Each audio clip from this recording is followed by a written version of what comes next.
இடைத்தேர்தலில் திமுக, நாம் தமிழர் கட்சி உட்பட 58 வேட்பாளர்கள் மனு தாக்கல் செய்துள்ளனர். முன்னதாக நாம் தமிழர் கட்சி வேட்பாளர் சீதாலட்சுமி வேட்புமனு ஏற்கப்பட்ட நிலையில் தற்பொழுது திமுக சார்பில் போட்டியிடுகின்ற வி.சி. சந்திரகுமார் மனுவும் ஏற்கப்பட்டிருக்கிறது.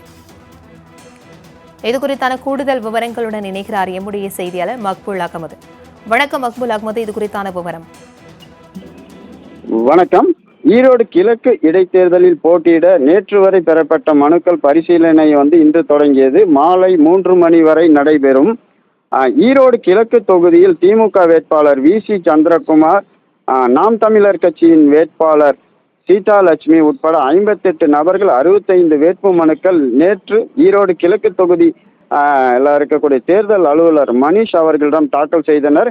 இன்று வேட்புமனு பரிசீலனை என்பதால் வேட்புமனு தாக்கல் செய்த வேட்பாளர்கள் மற்றும் வேட்பாளர்களின் முகவர்கள் வரவழைக்கப்பட்டு மனுவில் குறிப்பிட்டுள்ள விவரங்கள் சரிபார்க்கும் பணி நடைபெற்று வருகிறது.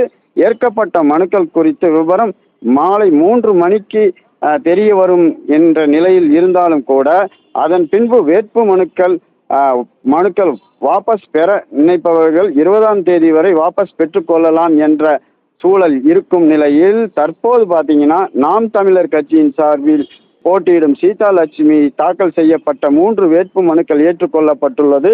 அதே போல திமுக சார்பில் போட்டியிடும் வி.சி. சந்திரகுமாரின் 4 மனுக்கள் ஏற்றுக்கொள்ளப்பட்டிருக்கு.